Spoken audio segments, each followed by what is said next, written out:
Welcome students. Today I am going to discuss elements of cost, especially elements of cost in this present video. आज हम आपके सामने में विशेष रूप से उत्पादन के लागत के विभिन्न तत्वों की जानकारी इस वर्तमान वीडियो में लेकर के आए हैं। जैसा कि जानते हैं, कॉस्ट अकाउंटिंग हमारा रिलेटेड है प्रोडक्शन से। अब प्रोडक्शन का ऑब्जेक्टिव होता है to produce at minimum cost and best quality. Quality हमारे फील्ड का क्षेत्र काम नहीं है, वो तो साइंस का है, क्वालिटी चेक करना और इम्प्रूवमेंट लाना। कॉस्ट हमारे से रिलेटेड है, हमारे से कंसर्न्ड है। तो हम जब प्रोडक्शन करते हैं तो उसके कॉस्ट को जानने की ज़रूरत है। इसके बहुत सारे रीज़न हैं, बहुत सारे कारण हैं। एक तो हमारा जो ऑब्जेक्टिव है वो to produce at minimum cost, ये फुलफ़िल हो पाए, ये ऑब्जेक्टिव हम अचीव कर पाएँ, इसके लिए इन process of production accounting should be maintained. एकदम काम के साथ उत्पादन का लागत जानकारी की ज़रूरत है। अब पर्टिकुलर प्लेस में जितना भी पेमेंट करते हैं, all are called as expenses, in other words on cost और overhead. But cost is called up to particular place of or phase or level of production. Entire payment or expenses if combined together is known as cost.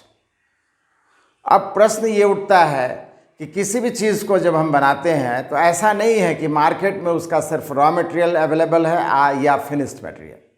हम चाहें तो God gifted thing यानी पेड़ भी, ज़मीन में लगा हुआ पेड़ भी परचेज कर सकते हैं। हम चाहें तो 7 फीट गोल घेरा यानी लॉग लकड़ी भी परचेज कर सकते हैं, कटा हुआ पेड़ भी परचेज कर सकते हैं। हम चाहें हम अपने फर्नीचर के मुताबिक साइज़ की हुई लकड़ी भी परचेज कर सकते हैं। हम चाहें तो फ्रेम्ड फर्नीचर भी परचेज कर सकते हैं जिसमें पेंट पॉलिश नहीं हुआ है। हम चाहें तो एकदम फिनिश्ड फर्नीचर भी परचेज कर सकते हैं। इसका मतलब साफ होता है कि किसी भी प्रोडक्ट में उसके हर फेज़ ऑफ प्रोडक्शन का कॉस्ट मार्केट में अवेलेबल है, प्राइस मार्केट में अवेलेबल है।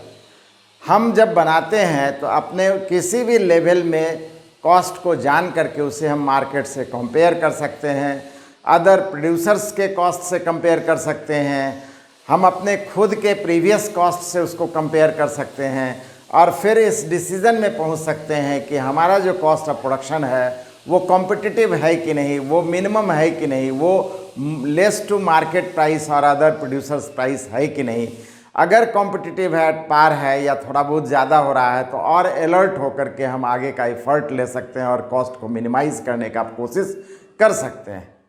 लेकिन अगर एकदम अनप्रिपेयर्ड रहें, अनअवेयर रहेंगे तो ऐसी स्थिति में हम कोई भी तैयारी और एफर्ट्स के साथ तैयारी नहीं कर सकते हैं और फिर कोई अचीवमेंट नहीं होगा, कॉस्ट को मिनिमाइज़ करने का ऑब्जेक्टिव फुलफिल नहीं होगा। इसी कारण से बहुत ज़रूरी हो जाता है कि कॉस्ट ऑफ प्रोडक्शन को एट एवरी स्टेजेस और फेजेस और लेवल ऑफ प्रोडक्शन हमें जानने की ज़रूरत है। दूसरी महत्वपूर्ण बात है कि हर एक प्रोड्यूसर्स के यहाँ क्वांटिटी ऑफ प्रोडक्शन कैसे फिक्स होता है। Totally depends upon their capacity and demand of the market और fulfilment ability of producer to the market. मतलब हम जितनी क्षमता रखते हैं और जितना हम बाज़ार में बनाने की जितनी क्षमता रखते हैं साथ ही साथ बाज़ार में बेचने की जितनी क्षमता रखते हैं, दोनों के कम्बिनेशन से फिक्स होता है कि हमें क्या बनाना चाहिए।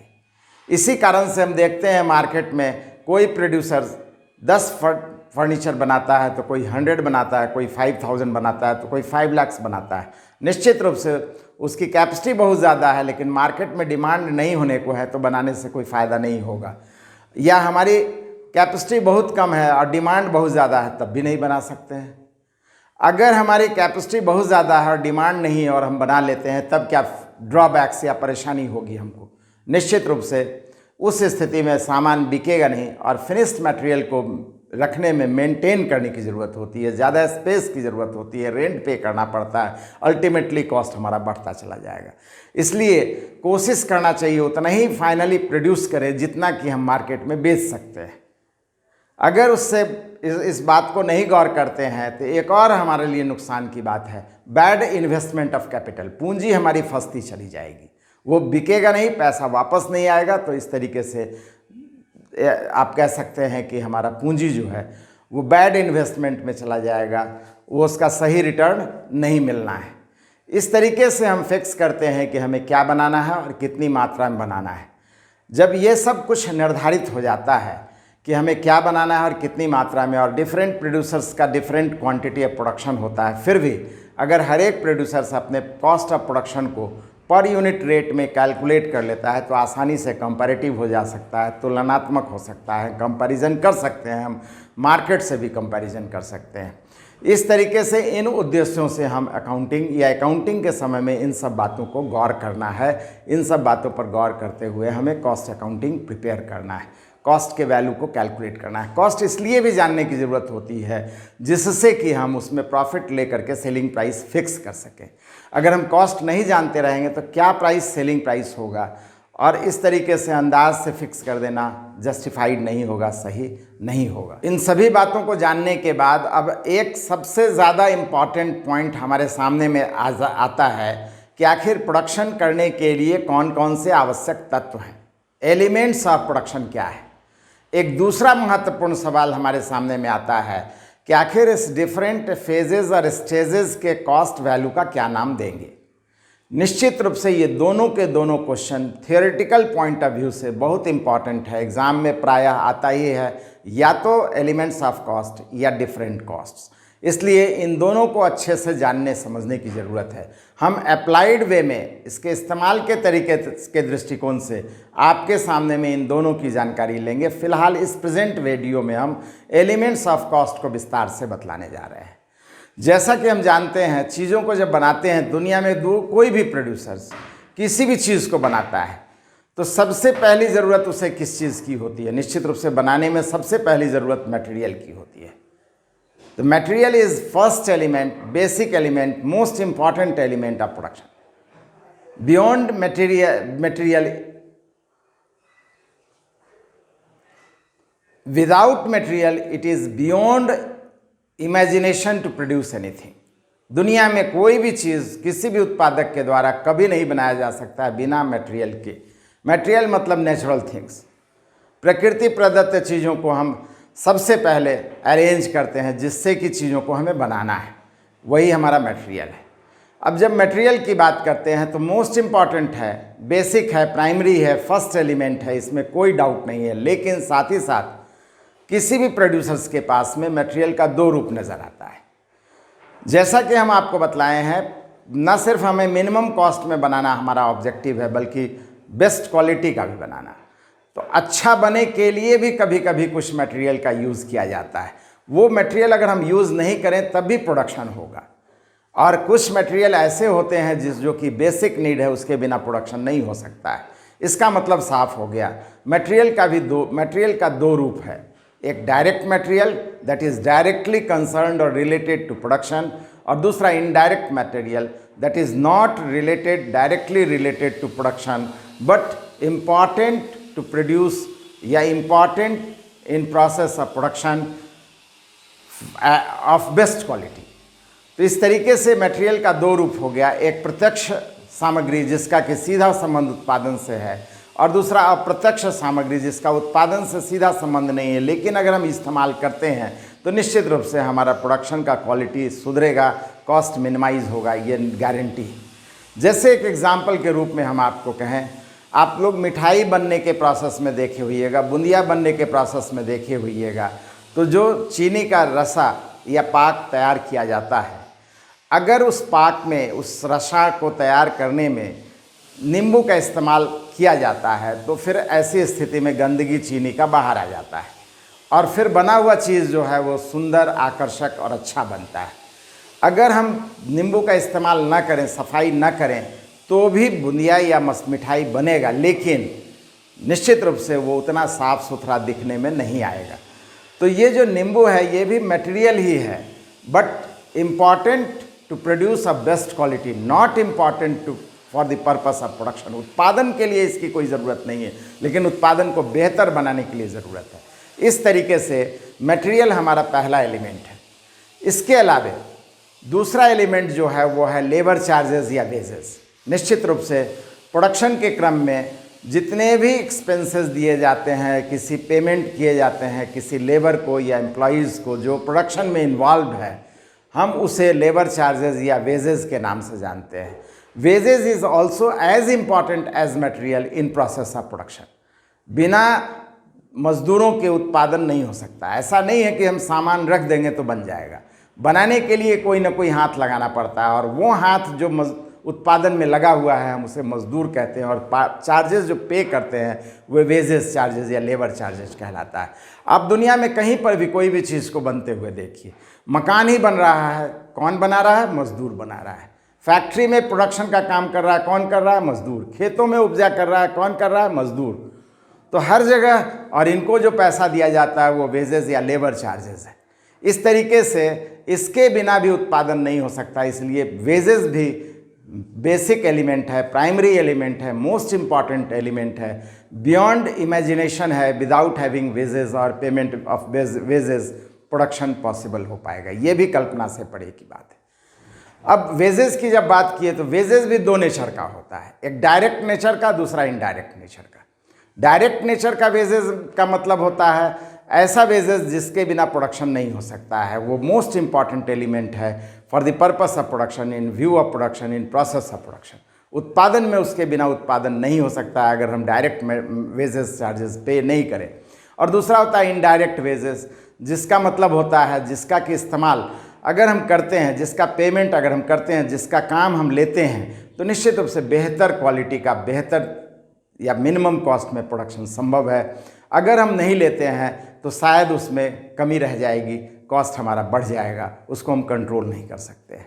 जैसे एग्जाम्पल के रूप में आप ऐसे समझिए, मान लीजिए एक फैक्ट्री में हमारा 10 एम्प्लॉई है, 10 वर्कर है, 10 आदमी से हम प्रोडक्शन का काम ले रहे हैं, लेकिन उसमें से एक उस फैक्ट्री बिल्डिंग के गेट पर है, जो सिक्योरिटी के पॉइंट ऑफ व्यू से है, जो देखभाल कर रहा है कि सामान इधर से उधर कोई ना लाए या ना ले जाए, गलत ढंग से ना लाए ना ले जाए, इसके लिए वो है। बाकी 9 मजदूर जो हैं प्रोडक्शन में सीधे लगे हुए हैं। अब बतलाइए, अगर गेटकीपर नहीं रहेगा तो क्या प्रोडक्शन नहीं होगा? ऐसी बात नहीं है, प्रोडक्शन होगा। लेकिन अगर गेटकीपर नहीं रहेगा तो शायद सामान का मिसयूज होगा, चोरी जाएगी, और उस स्थिति में कॉस्ट हमारा बढ़ जाएगा। तो to control the cost or to minimize the cost, it is essential to pay also indirect wages charges, and wages charges or direct wages charges is essential in process of production or for the purpose of production.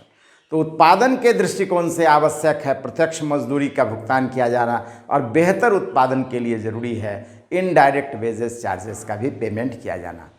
तीसरा और अंतिम element जो है हमारा overheads है, expenses है, या on cost जिसको हम कहते हैं, ऊपरी व्यय। यानी इन सब व्यवस्थाओं को करने में, प्रोडक्शन को करने में हमें बहुत सारे एक्सपेंसेस करने पड़ते हैं। ऑल सच एक्सपेंसेस, मटेरियल और वेजेस के अलावे भी और जो खर्च करने पड़ते हैं, आर इंक्लूडेड इन ओवरहेड्स और एक्सपेंसेस और ऑन कॉस्ट।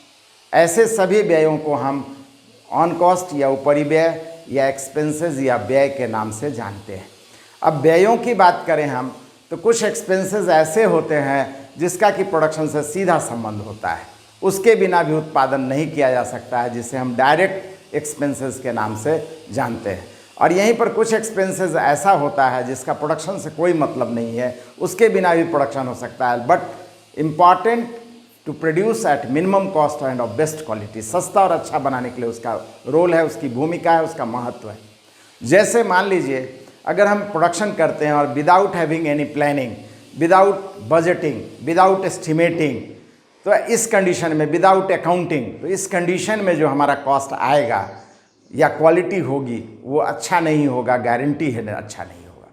लेकिन अगर हम प्लानिंग, बजटिंग, एस्टिमेटिंग सब कुछ सोच समझ करके काम करते हैं तो गारंटी है उत्पादन बढ़िया होगा, सस्ता होगा।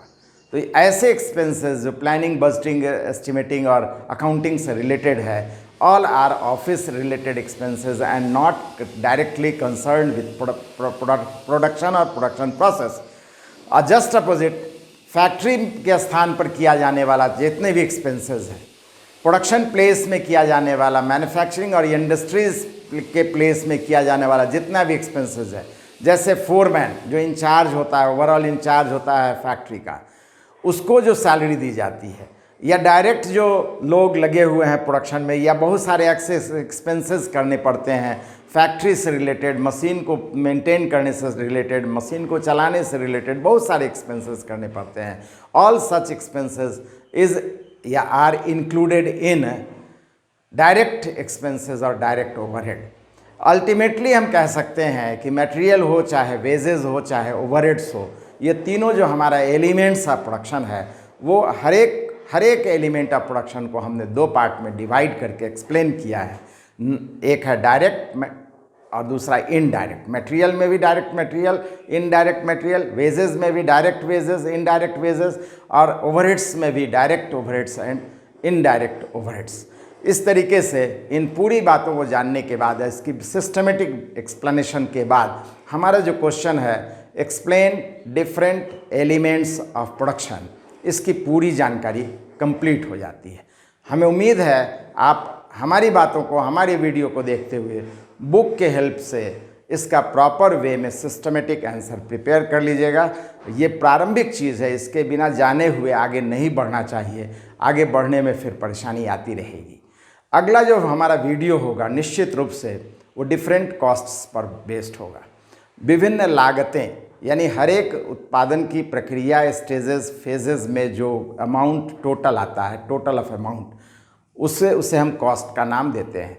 तो हर एक लेवल में क्या क्या कॉस्ट का नाम आएगा, इसकी विस्तार से जानकारी हम अगले वीडियो में आपको प्रेजेंट करेंगे। हमें उम्मीद है आप हमारे वीडियो को रेगुलर देख रहे हैं या देखना चाहिए। साथ ही साथ जहाँ तक हो सके अपने जूनियर्स के बीच में, अपने सीनियर्स के बीच में, अपने प्रोफेशनल कोर्सेज में लगे हुए स्टूडेंट्स के बीच में, लोगों के बीच में शेयर करना चाहिए। कारण कि हमारा जो वीडियो है वो पर्टिकुलरली अभी अकाउंट सब्जेक्ट को लेकर के है, फ्रॉम वेरी बेसिक और primary level and up to highest level. इस तरीके से हर लेवल के लिए अकाउंट्स के डिफरेंट चैप्टर्स को हम आप अपने वीडियो में शामिल करने का कोशिश कर रहे हैं। इसी कारण से आप हमारे वीडियो को रेगुलर देखिए, शेयर कीजिए, लाइक कीजिए, और अभी तक अगर सब्सक्राइब नहीं किए हैं तो आवश्यक रूप से सब्सक्राइब कीजिए। Thank you.